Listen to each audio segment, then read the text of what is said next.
Hello, Canucks fans, and welcome back to another episode of the Canucks Conversation, brought to you by the great folks over at Zephyr Epic. You can use promo code HOCKEYSEASON, capital H, capital S, all one word, Hockey Season. That will get you $5 off your order at Zephyr Epic. That is ZEPHYR epic.com. They've got you covered for all of your trading card needs, so be sure to go check them out. Retail location in Surrey as well at Zephyr Epic, but if you can't make it out there, use their website, order yourself some cards online, free shipping on any order over $50 Canada-wide, as my co-host, Chris Faber, opens up a pack right before our very eyes. My name is David Quadrelli. I'm joined, as always, by the man who built the place, as I said, Chris Faber, our technical producer, Alex Allard, and Faber has pulled a Young Guns here on a Monday edition of Canucks Conversation. Chris, we cannot see who that is. Yeah, that freaking $700 for this damn webcam. I can't even get anything going here. Caden Korzak, Young Guns from the Golden Knights.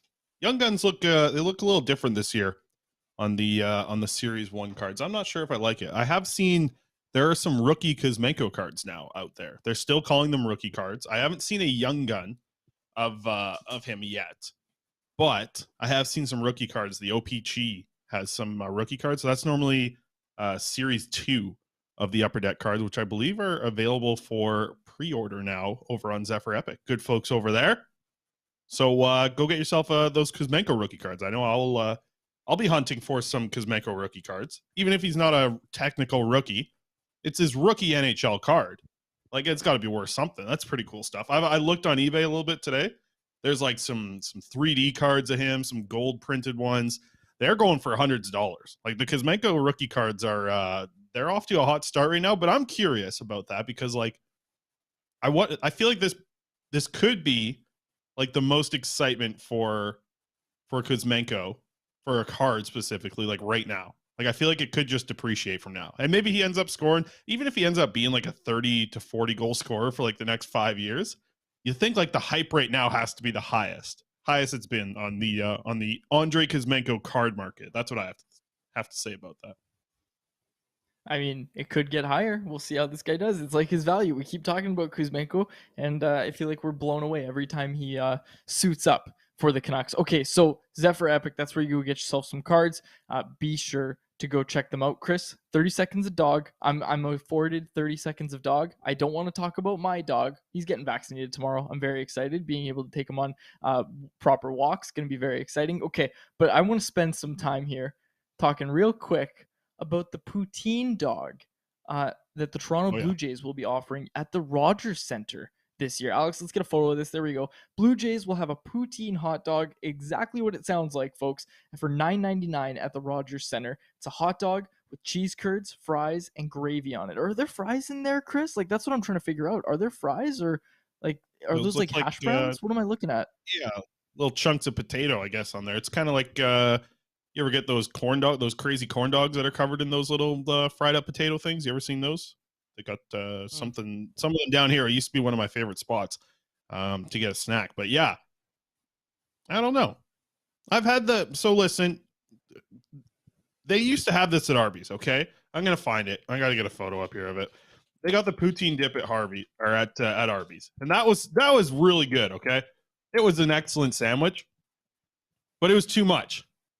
Let me get my screen going here. Blow me up, Alex. Was it really an excellent sandwich? And for those on the podcast, what he's pulling up, it's a roast beef sandwich from Arby's. Oh. I remember when this dropped, how excited you were. And then it has onion rings. They're famous onion rings. Or not onion rings, excuse me, curly fries. They're curly fries with the cheese curds and the gravy in there. And you said it was good? I mean, it was pretty good, but it was covered in gravy on the inside. And then it came with a gravy dip. You can see it here. It comes with a gravy dip on the side.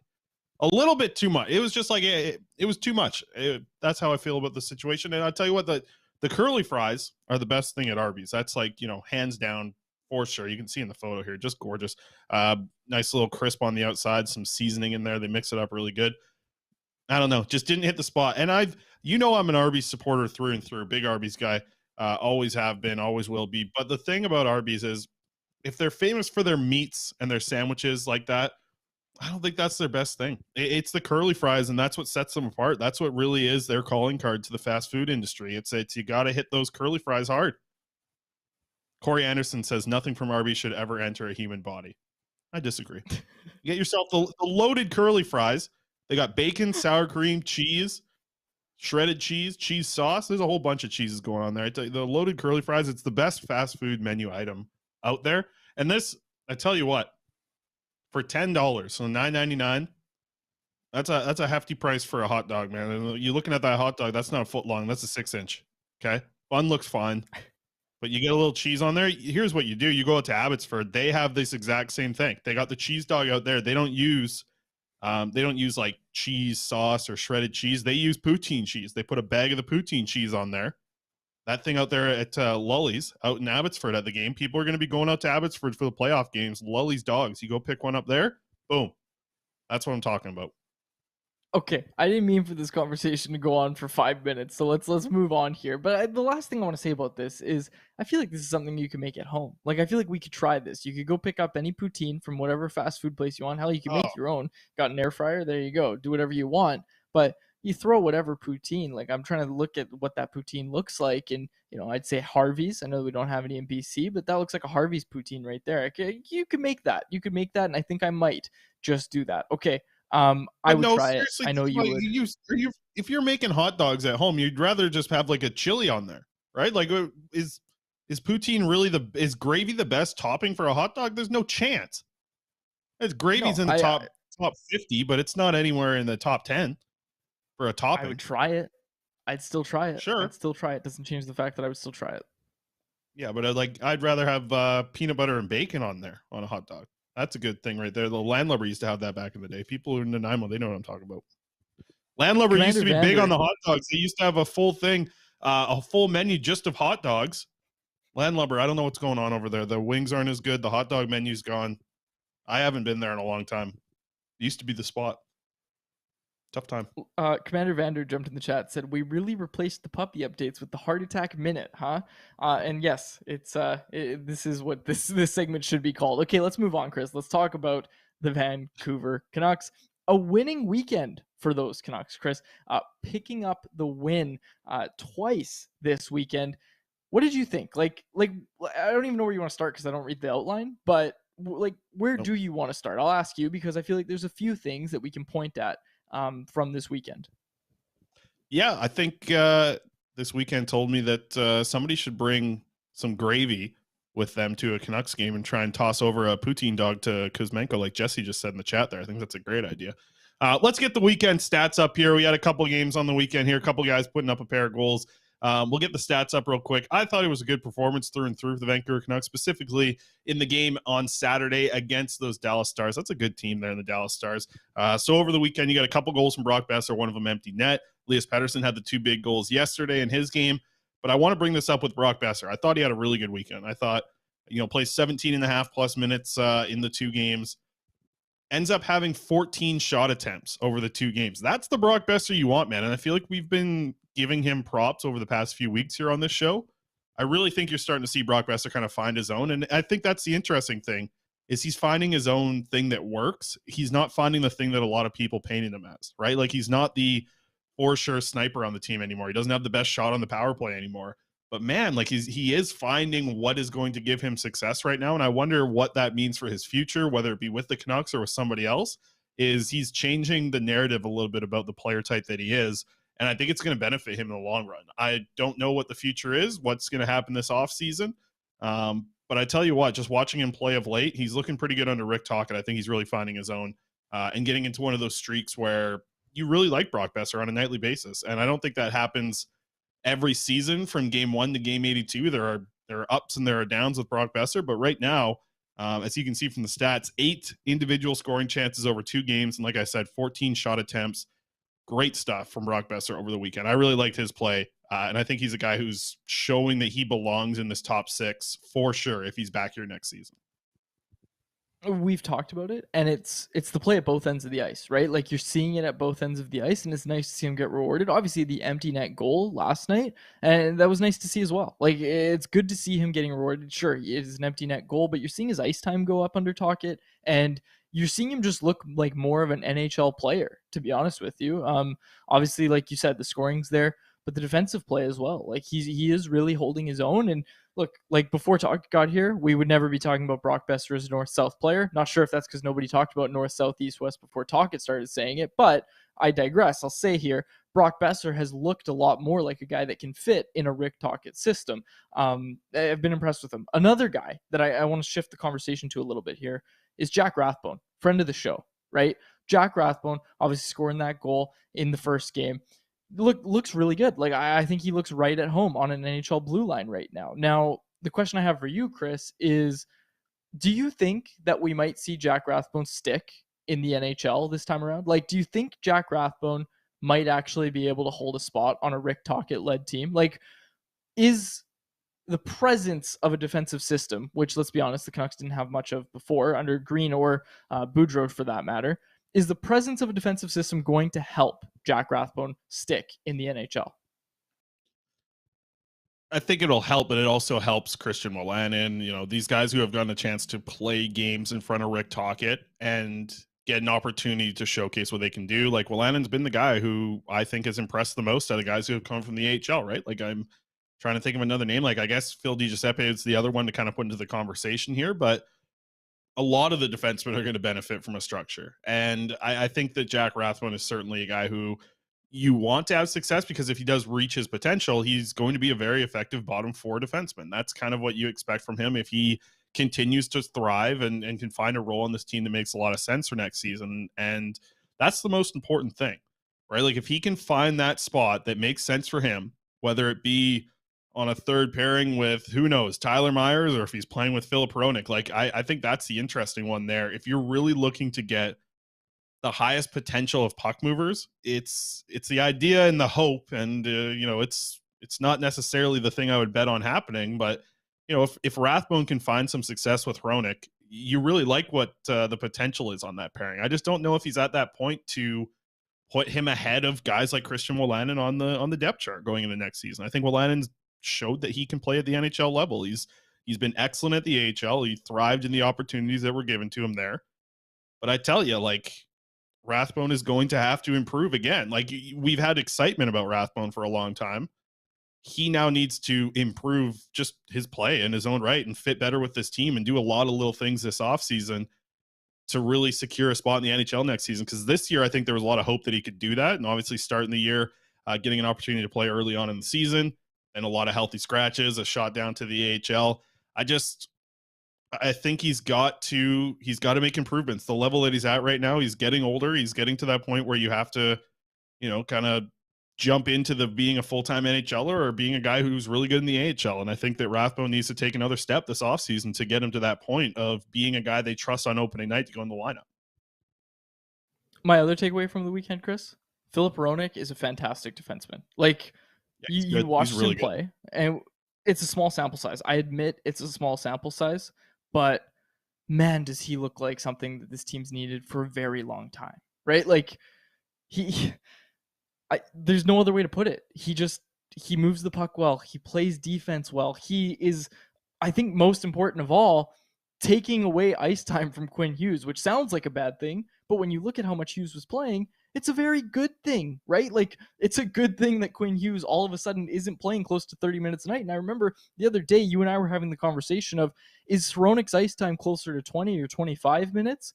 The answer is clearly 25, and it's over 25 sometimes. Like I think we're gonna see Hronek continue to, you know, be the guy that maybe plays more than Hughes on some nights, and I think he's capable of it. To be quite honest with you. There's one thing I wanted to get to with the power play with regards to Hronek, but do you want to say anything else about Hronek's play before I go off about this?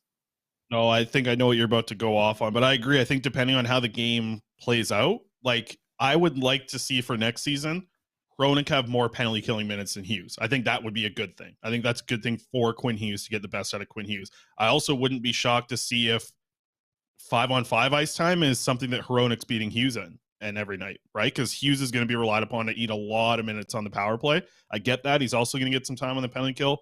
Maybe you're going to see Hronek be a guy who can, at least not necessarily every night, but there has to be nights where Hronek is the lead dog at 5-on-5, right? That's what, in my eyes, like a very good top four defenseman can do for your team is he's going to eat it up at 5-on-5 this game, right? Like, and if he can do that, massive step in the right direction for what the Canucks are going to do with their defense core.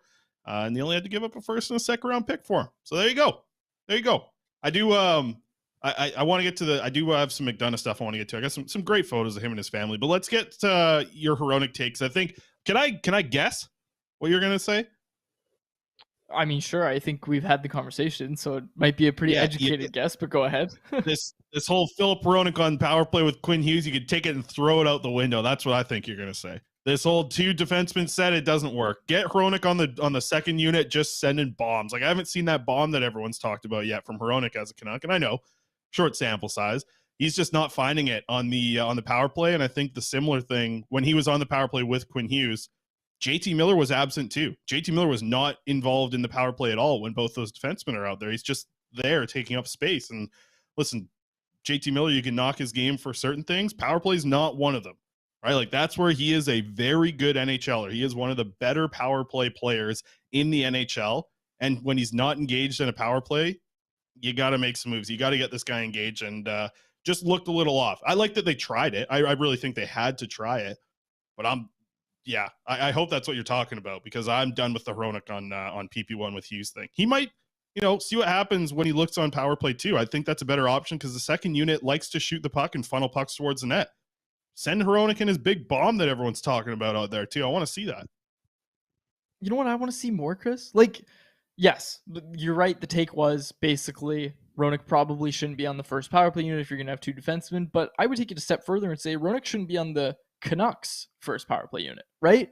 But you talked about the bomb of the shot. He's completely neutralized with the position he's in on the off wall, or on the half wall, excuse me, on his offside. Like he's completely neutralized from that. You saw a few times where he was calling for the one-timer. He was looking for it, but he wasn't really able to get it off.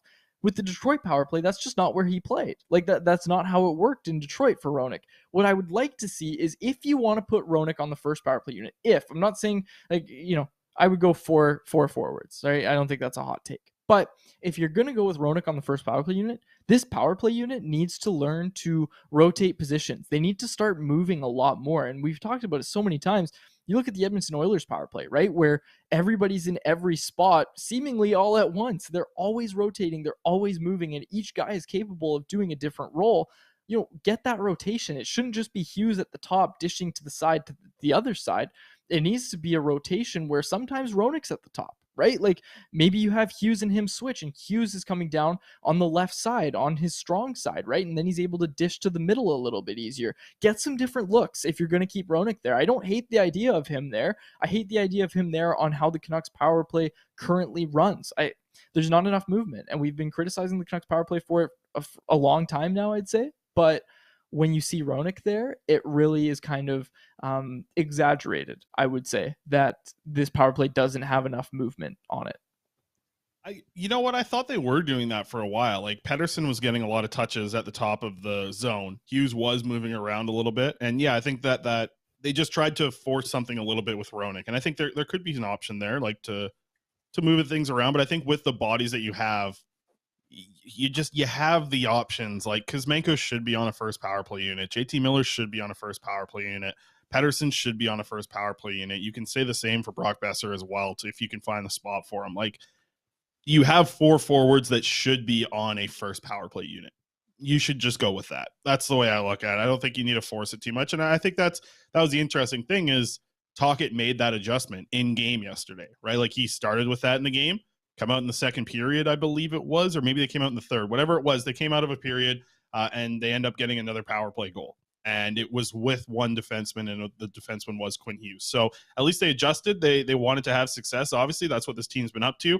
And they made the necessary change. I think I had a tweet last night. I was like, oh, they changed it. That's great, because I was whining about it on Twitter, as I typically do on a Sunday evening. And then they scored right after. So good stuff from that. Speaking of good stuff, let's get these photos up here. This is the good stuff right here. Aidan McDonough, who's been a friend of the show for a long time. He made his debut on Sunday, his NHL debut for this guy. Look at the photos of the Canucks tweeted out here. We got a few different ones to roll through. There he is, ties off, living it up. All his friends and family in town. Really happy for Aidan McDonough to finally get that debut. You can see a bunch of McDonough jerseys in the crowd. There was a great shot from the Vancouver Canucks, I think on Twitter, of the PR or whoever was working the social team there. They were watching him come down, get his rookie skate, and you could just see in the background all these 25 jerseys, rocking the McDonough jersey. Got to make the debut with his buddy Jack Rathbone as well. And I know he talked about that in the post game. Really happy for the kid to get this opportunity and to do it alongside one of your best friends. Pretty incredible stuff. Just like in general, just a wild story where it's like, we've been following this story for years now, and to see it actually come to fruition yesterday was pretty damn awesome. Like I there's a lot of things in this sport and specifically this season covering this team where it hasn't been the most fun. This to me was like, this makes it all worth it, right? Like a moment like this is just incredible for two people that we've dealt with who have been incredible people. So very happy that these two good people are having this success come to them. Got to think that it was an incredible moment for them getting the opportunity to not only be best friends and make it to the NHL together, but be on the same damn NHL team. Like, how cool is that? Imagine being a 10-year-old kid, and this is your best friend. You're like, yeah, we're going to make it to the NHL one day. And that doesn't happen for 99.99999% of people. Will never have that opportunity presented to themselves. That happened to these two guys. I just thought it was an incredible thing on Sunday there for McDonough. And I tell you what, he didn't look bad. He didn't look bad. I think he fit in as an NHLer on Sunday. I know it's Chicago, but I think he fit in. You talked about it, best friends since first grade, Jack Rathbone and Aidan McDonough. But let's talk about McDonough's game. Let's talk about his NHL debut against those Chicago Blackhawks, Chris, because obviously he had the chance with the mad scramble in front of Peter Mrazek, where you were thinking he's going to get his first goal here. He's going to get his first goal because we've seen the shot. We've talked about it. We've both seen the shot at the collegiate level with the Northeastern Huskies. Fantastic shot for McDonough. And the thing that you and I keep saying is he can let it go from anywhere, right? And with a mad scramble in front, you were thinking there's a good place to do it, but unfortunately couldn't get good enough wood on it, so didn't happen. I gotta cut you off because there was his first scoring chance came off of a Jack Rathbone point shot, and the puck was just sitting there on the left side, like the goalie's right side, the left side if you're facing the net. Puck sat there in the crease for a half second, and I said storybook stuff, right? Like storybook stuff. It would have been if he could have just gotten a stick on that off of a Jack Rathbone shot. Oh, it would have been great. It would have been great to see. But yeah, you're right. He didn't play a lot. I think you were tracking some of the ice time. I saw you tweeting about it, which is rare to see a Quads tweet. But you were tweeting about it a little bit. And I know, did he finish bottom? Did he finish bottom of the team for ice time in that game? I believe he did. Yes. Yeah, you were correct. He did. He finished bottom of the team. Yeah. So, I mean, listen, he got his chance. There was a lot of time where the game looked like it was still pretty close, and there were some opportunities in the third period. They gave him a run, and pretty cool moment to get the face off, right? I like how he joked that he hadn't taken a face off in 6 years. Comes into the NHL, puts a dub on that thing to start the game. That's what I'm talking about. That was good stuff from Aidan McDonough. Anything else you want from there? I got some more stuff to get to here before this or that. Yeah, so the thing I wanted to point it out, and it was the tweet that you just referred to, he had played like 3 minutes of ice time in the first period. Team leading, 2 hits. Guy was throwing his weight around. I'm sure he didn't log another hit for the remaining 7 minutes that he played in that game, but he was throwing his weight around to start. He's a big boy. You can't teach size, Chris. That's what they always say. You can't teach size, and Aidan McDonough is a good example of that. But on McDonough, before we move on here, I did think there was some stuff in his game, and Tocchet spoke about it after the game as well. He said there's some stuff to work with there. And you saw him come back with that dogged effort on the back check, right? Like we saw it, that effort that he had to tie up a stick and not take a hooking penalty. That's a talented defensive play. Like that is a very solid play for a kid to be making in his NHL debut, especially coming right out of the NCAA, right? Like, people aren't expecting this guy to stick as an NHLer, but if he does plays like that every night, he has a chance. He has a serious chance to be a fourth line scoring winger. I love the chat. It's like you won one face off. Make him a center in all capitals from Canucks right D. Jesse says, "Yep, between Pods and Kratzov, make him a center." Hey, Jesse's right. 100% in the draw. Make him a center. The dude hasn't played center at all in his whole career. You got a better shot with Podkolzin, man.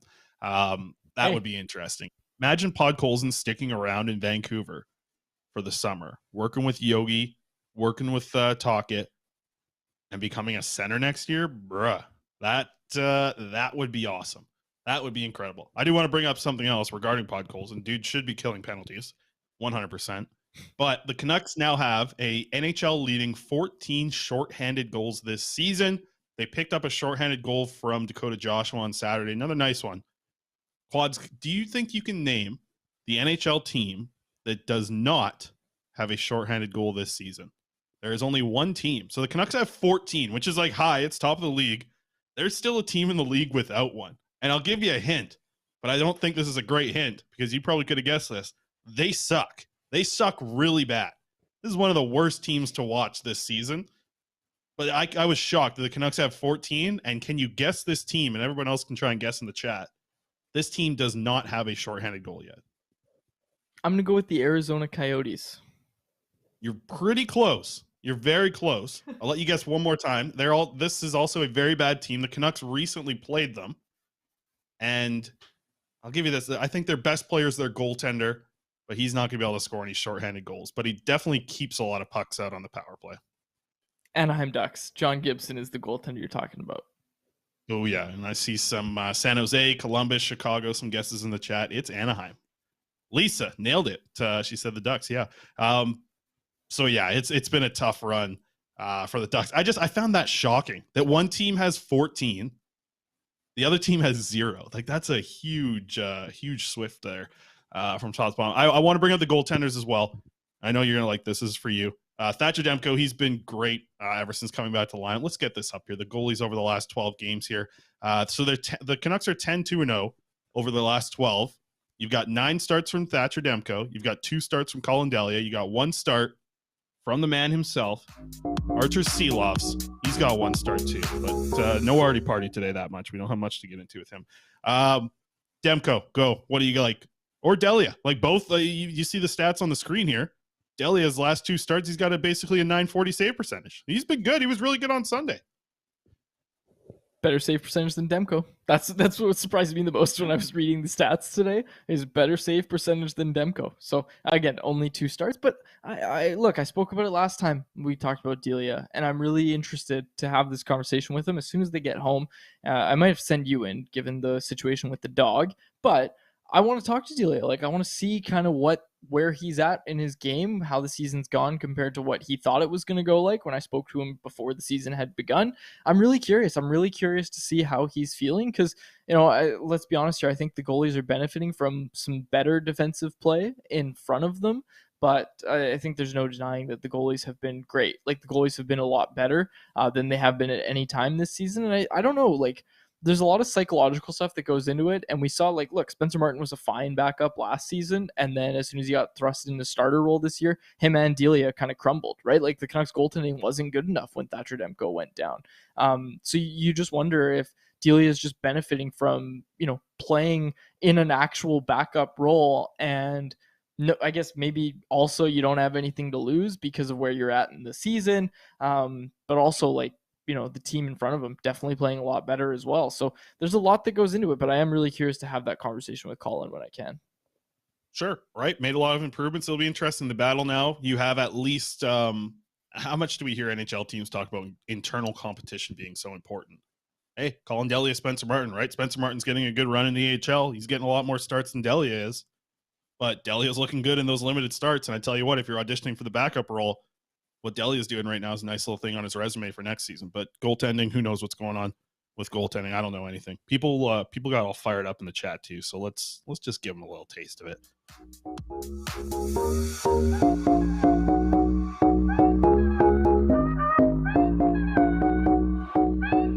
A lot of people are calling it an arty party when you're in that. That's the good stuff. That's the good stuff. I like that. We love it. Artie Party. We'll have more talk about him because this show, we haven't really discussed this that much.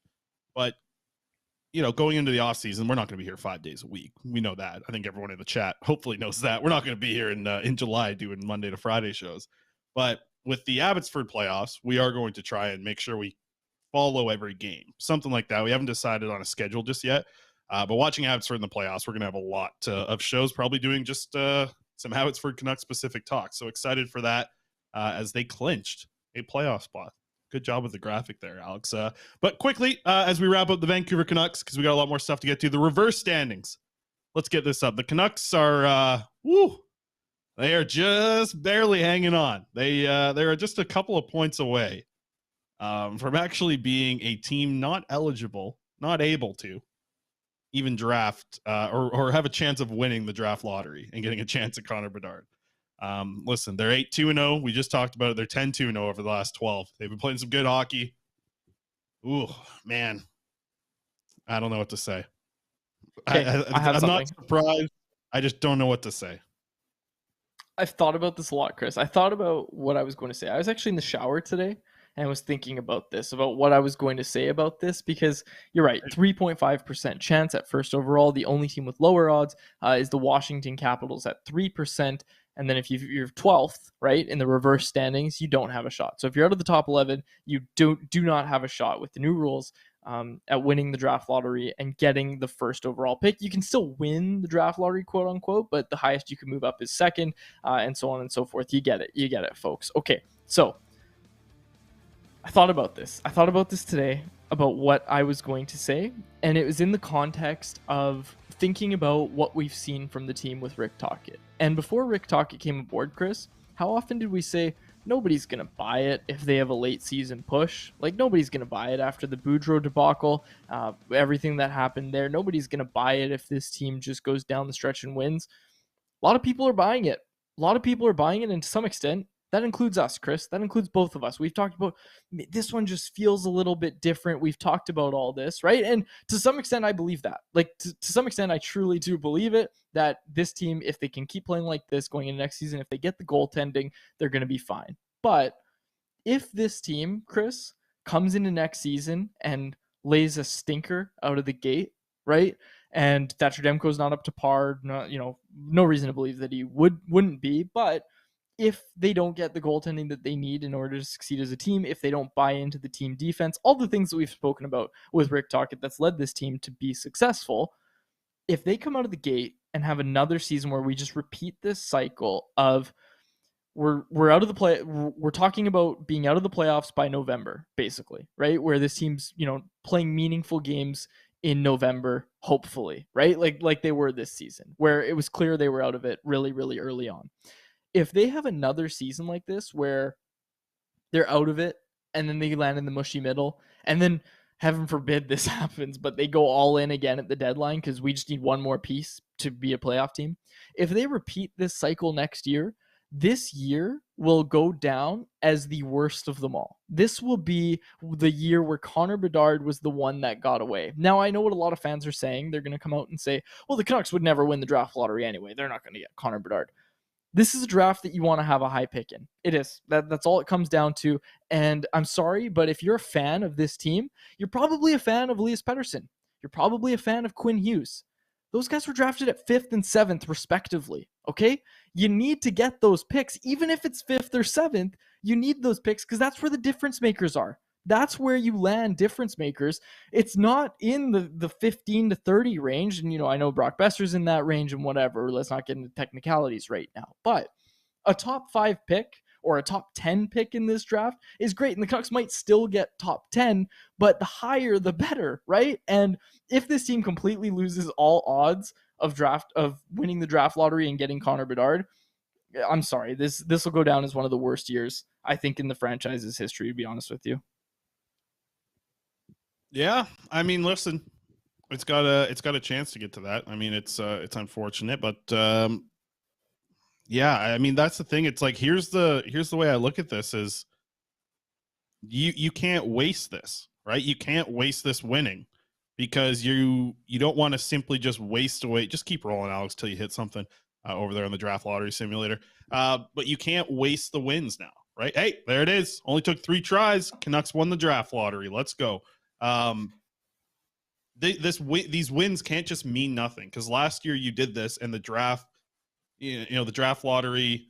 I mean, just like you can't have another season where you come in and not winning off the top doesn't really mean that much. Like you need to be able to come into this season and be able to build off what you did this year. And I think there's a chance we see that. I mean, the sounds of everything from Tocchet get you somewhat excited about him wanting to have craps off here in the summer and, him to be on the ice with players throughout the offseason. I like all that. I mean, it just felt like there was such good vibes last season that I'm not ready to be hurt again. right? Like I'm not ready to be, you know, that scar hasn't healed up. We're still in the damn season where this just happened. Okay, we're still in this is the same season that Boudreaux came into the season and said it would be a disaster if they didn't make the playoffs. So I'm not getting excited because this season to me has been an absolute disaster. It's a disaster. I don't care if things are going better now. The whole season is a disaster. So I'm not ready to be excited about next year just yet. Dominic in the YouTube live chat said, we were at the bottom and are moving towards mediocrity for how many years in a row? Like, it's a good point. You just said you're not ready to be hurt again. And here we are talking about the things that they're doing well and saying, you know, maybe this year is going to be different. Maybe it's going to be different. I'm sure, well, I'm not sure. There's a chance that I might look back on this and say, oh, how could you fall for it again? How are you so stupid? But I think to some extent, Chris, I think that you can buy some of this. Like, I think you can buy some of this. I think that going into next season, look, I also don't think it's that dramatic where it's this big hot take. Look, if this team gets goaltending, if they get good goaltending, they can compete. And that's all it comes down to. And they didn't get goaltending to start this year, and we saw the results of it, right? Now we're seeing them with goaltending. I think it's almost as simple as that. I still think, you know, not to take anything away from Rick Tocchet or the good things that this team's doing in front of their goaltenders, but I think at the end of the day, that's the biggest thing. Like, that's what it comes down to, is this team really does need pretty elite level goaltending in order to compete. And right now they're getting it. Let's hope they get it next year. Yeah, I agree. Let's hope. That's what I, you know, at least there's something to hope about. Felt like last year there wasn't. All right, Alex is in my ear here. He wants to get to the next thing on the ticker, but first, let me talk about BetterHelp for just a little quick minute here. BetterHelp, now sponsored. Let me try that word right off the top again. Canucks Conversation. Hey, it's the first time doing the new read, okay? It's the first time doing the new read. Plus, you got to clip this. Canucks Conversation is sponsored by BetterHelp. BetterHelp is therapy online that has served over 3 million people worldwide and is available to consumers in Canada. Therapy is all about deepening your self-awareness and understanding, because sometimes we don't know what we want or why we react the way we do until we talk through things. I'll tell you what, I've been going to therapy for a long time now, probably about 6 months. It has been amazing. I highly recommend it. BetterHelp is a great option to get started in this. Obviously, there's been a lot of things that have happened in the last year, which have been very difficult and something that I probably wouldn't be able to handle on my own. So being able to talk to a therapist has been huge.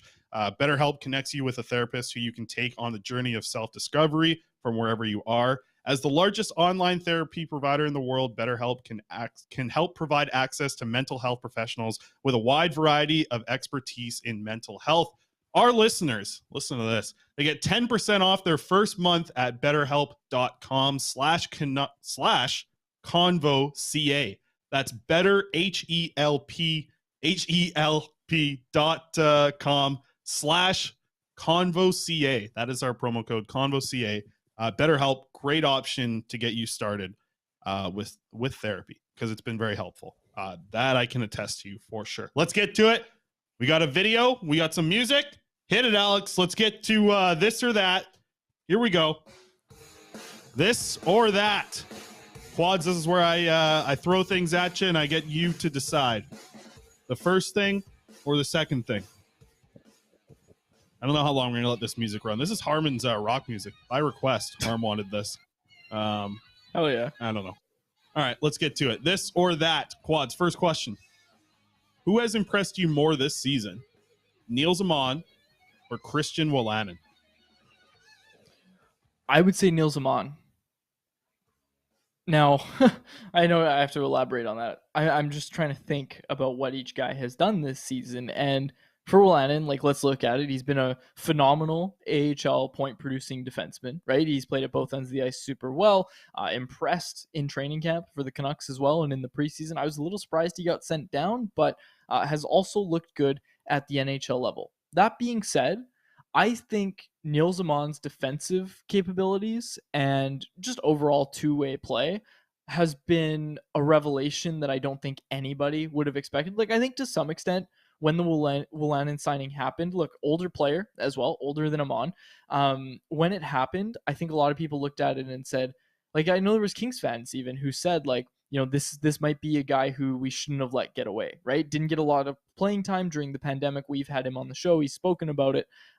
The opportunity that he's been given, he's very thankful for that with the Canucks organization. It was almost like a guy who you looked at and said, he just has to play. Like, he just has to play. So I wouldn't say I've been most surprised by Wolanin. I always thought he was going to be good.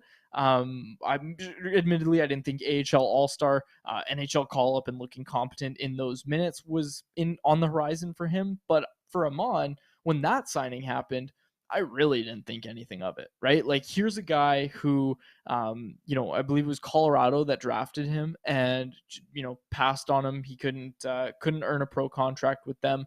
When you're a guy who gets a contract and you're a former draft pick that gets a contract in free agency because your club didn't want to sign you, to me, that signals that your ceiling is probably as an AHL player, right? Like that's usually what that signals given up to me. On by an organization. You were literally given up on.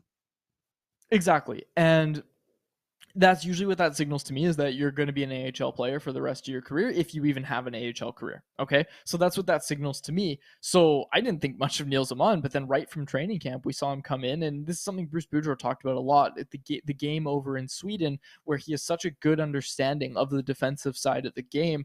It's evident in his play, and there's a reason he's been able to stick as this team's fourth line center, basically all season long, right? I think that's a guy who can still take another step too. We've heard Rick Tocchet say, yeah, I'd like to see him go, put on a little bit of muscle, be harder to play against along the wall and the boards and that kind of thing. I have to go with Niels Amon here. Yep, I think he's been one of the better surprises this season throughout. We'll do one more quick one. Let's get the graphic. Get the graphic up here, Alex. You worked hard on this. It looks good. I like it. The graphic for this or that. There you go. You hear that on this song too, by the way. It's a cowbell. It's good. It's cowbell. Okay, all right. Let's go. Quads. If you had to eat dessert for 7 days straight, would you rather have churros or Nanaimo bars for that dessert? 7 days churros, in a row. No of question. Dessert. No question. Churros, no question. No question. No hesitation. I don't know. I think you get a little tired of the churros. There's not enough malty flavors there like there is in an Nanaimo bar. 7 days in a row, you got to have this. Churros is great. It's a great treat once in a while, but the Nanaimo bar had those layers, man. No, I don't like Nanaimo bars. I don't like the. Yeah, well, the things you're going to bring up. I actually did read the outline, but yeah, Nanaimo bars, I'm not a huge fan. Got to be honest.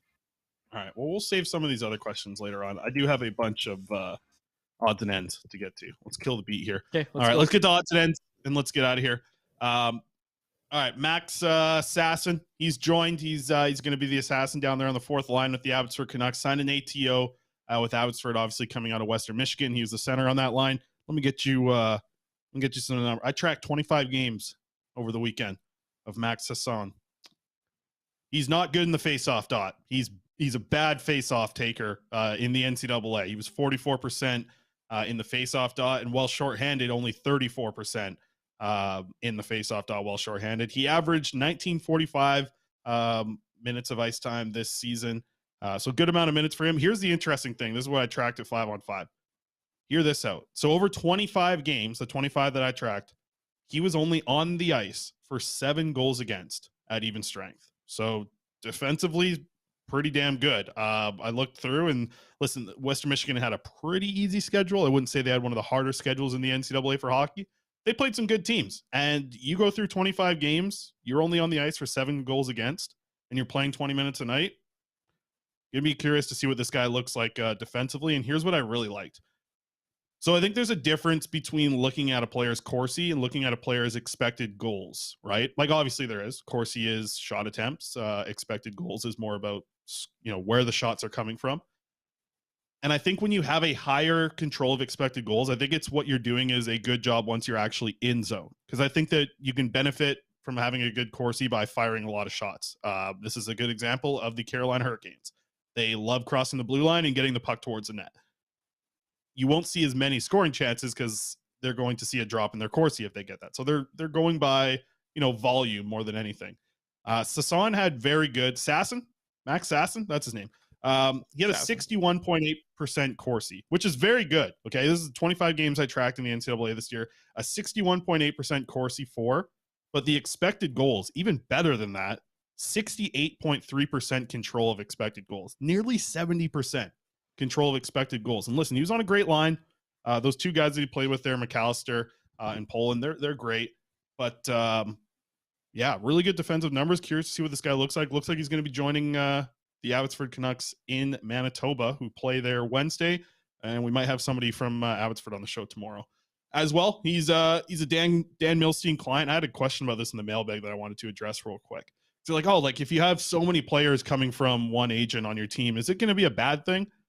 Like, is it a bad thing? Is it going to be controlled from the agent? So for context, Milstein's clients are Ilya Mikheyev, Andrei Kuzmenko, Vitaly Kravtsov, Danila Klimovich, Kirill Kudryavtsev, and Max Sasson. For more context here, Milstein has 4 or more clients on each of the Calgary Flames, Winnipeg Jets, Vegas Golden Knights, Tampa Bay Lightning, and San Jose Sharks. Craig Oster, who's a big-time NHL agent with Newport Sports, he's got 6 teams in the NHL where he has 5 or more clients. So I don't think you're at the point. Like, this is all fun. This is fun, and it's good to have to have some fun with an agent.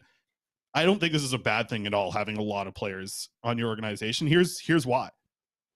Do the Canucks have a better chance of landing Kuzmenko because they have a good relationship with the agent? Absolutely. Patrick Alvin's relationship with Dan Milstein is something that they both talked about quite a bit and said that there's a good relationship there. It's something that these two guys get along. So yes, there's a lot of players, and it's always funny when it's another Milstein client or whatever Dollywall's talking about on Donnie and Dolly about, it's another Milstein client. It's funny, but it had to help with landing Kuzmenko, who was probably the biggest European free agent we'll probably see for a few years, right? Like, I don't think we're going to see anybody at that level type, come out here and make that much of an impact. So I think the agent general manager relationships came into play there, and I think it helped. So that's a good thing. I just wouldn't be shocked to see the Canucks continue to build on this. Don't be surprised to see more Russians on the Canucks over the next few years, because that's what Milstein does so well. Really good job of bringing guys over from Russia and getting them comfortable in North America. Dan Milstein does an incredible job of that. You can joke around about the relationship and what he, his fun on Twitter. One thing he really does and should be praised for is doing an excellent job with these players and making them feel comfortable. Does a really good job of that. I heard this too. The Akito Hirose deal, I heard it's done. The Canucks are going to sign Akito Hirose. He's likely to sign an ATO as well and report with Abbotsford. Here's JD Burke's talk about him.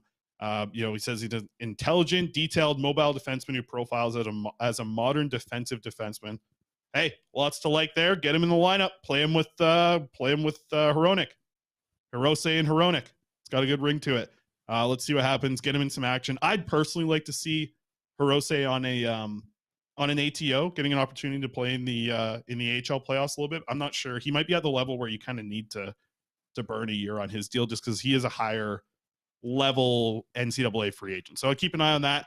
Finally, Abbotsford Canucks, they clinched playoff spot. We touched on it a little bit there. We had the graphic up earlier. They've clinched the playoff spot with a overtime loss on Sunday. Arshdeep Bains, 10 points over his last 11 games. Kid is rolling ever since he came on Canucks Combo. 3 goals in his last 4 games. Stay hot. He's staying hot. We like to see it. So good stuff all through and through. They play, like I mentioned, Manitoba Moose on Wednesday, I believe, for Abbotsford. Okay.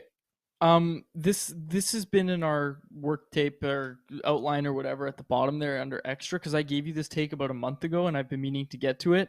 The Canucks should be all over Tyler Mott and free agency, and somehow there's Tyler Mott discourse in the YouTube live chat right now, and I want to get in front of this. I think it's a great idea. Corey Anderson was one of the people that mentioned it. A lot of people talked about Tyler Mott today for some reason. I'd love to see Motter back on a league minimum with Amon and Joshua. That would be a great fourth line. Tyler Mott basically managed to drive a fourth line of Juho Lammikko and Matthew Highmore for a good chunk of the season, Chris.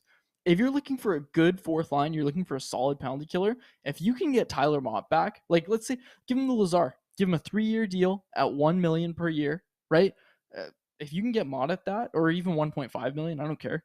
If you can get Mott on a 3-year deal, oh, come on. 3 years at 1.5, you wouldn't do that for Tyler Mott.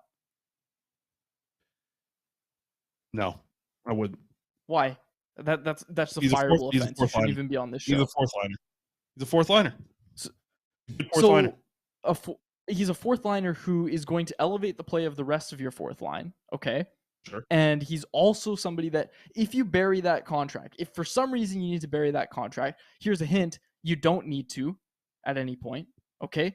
If for some reason you need to bury that contract, you're only, the cap hit's going to be like what, 400,000, 300,000, something totally insignificant like that. No, they should be all over it. If you can get him at 3 years, 1.5 million, you absolutely need to bring him back. Absolutely. No, but here's the thing. He's coming off a contract where, what did he just sign for? He signed, he had the 2-year deal with Jim Benning, but then who signed the one before? He's on a 1-year deal with the Ottawa Senators at 1.3. Like, sorry, Alex, but you sign a 1-year deal with the Senators, you're not getting like a multi-year, more than $1 million deal anywhere. Sorry, Alex, that sounds horrible for Senators fans, but like, I'm sorry, but like you sign a 1-year deal for 1.35. It's not like it's not like he's blowing away that contract this year. So it's not like he's going to earn more. I don't think Mott's going to be a guy who's making much more than $1 million. I can see the Lazar deal. If the Canucks really want to get in on a guy who's, going to be 29 in a month, do you want him until he's 32? Maybe. And maybe he wants it for $1 million, but I'd be curious to see what happens here. Cause yeah, he was definitely most comfortable in his NHL career when he was playing with the Vancouver Canucks. So I think that's going to be something that's there for him. We'll have to see. New coaching staff. It's a general manager who didn't sign him to that first contract as well here. It's a different management group. I think 1.5 is too much on a 3-year deal for Tyler Mott, a fourth line. You got to move away from that. You got AHL guys. You got Baines coming. You got these you got Carlson. Like, it's a winger, right? If Tyler Mott was actually like a center, I'd go that way. Okay, sure. Look, there's a mix of opinions in the chat with the Tyler Mott discourse right now. Wasn't expecting that on a Monday afternoon here, but a lot of people pointing out you don't want more wingers, and it makes sense. It does make sense. But also Jesse Town, he's the ultimate Swiss Army knife, is what Jesse threw in the chat there. And also people call him a fourth liner. Look, guy can play on a third line just fine. I'm just saying he's a very, very good fourth liner. And if you're looking to take that step, he's somebody you'd like to have around. Good character guy as well. Good character guy. You can't teach that. Oh, he is a good guy. He's a good guy. One of the best guys you could have. And listen, man. Yeah, I don't know. It's a lot. We'll see. We'll see what they do with that 4th round pick. They got that this year coming up. Betway. Get us out of here. Let's go. Betway. All right. There we go. Betway. Let's do Smarty Party music for it. Here we go. What do we got? We got the Oilers. We got the Yotes down in Arizona. Leon Draisaitl and Barrett Hayton both to put up a point. Plus 110. $10 bet. That's going to turn you 21 if you hit on both those players getting a point. I like that. You could like that as well. So that's Draisaitl and Hayton both to put up a point in this one. Plus 110. $10 bet's going to return you 21. Here we go. The big one. The massive one. A massive one on this, a plus 1,200. We got the Coyotes to upset the Oilers, win this game, have a total goals of over 7.5, and Leon Draisaitl to pick up a goal in this game. He's been red hot lately. The Oilers fan, I see them all there, those Oily boys, and you're with them, Quads. You're right in the front row, cheering on the Leon Draisaitl section here. You and the Germans who came to visit, you guys are all together. You're in the front row with the Germans. Leon Draisaitl score a goal, Coyotes to win, and over 7.5 total goals in this game. Hey, listen, there's going to be some goals tonight in Arizona. I'll tell you that, and I think Draisaitl is going to be on the board for one. So feeling pretty good about both these bets here over on Betway. Bet the responsible way. Must be 19 plus to play. Ontario. If you choose to play responsibly. All right, we'll wrap it up there. A lot of good Tyler Mott discourse in the chat today, which was just so unexpected, but it was great. Okay, we'll wrap it up there. For my co-host Chris Faber and our technical producer Alex Lard, thanks to everybody in the chat, and thanks to, of course, to all of our podcast listeners. It's a sunny afternoon. This has been the Canucks Conversation. Fire up the tank, Alex. It's still alive.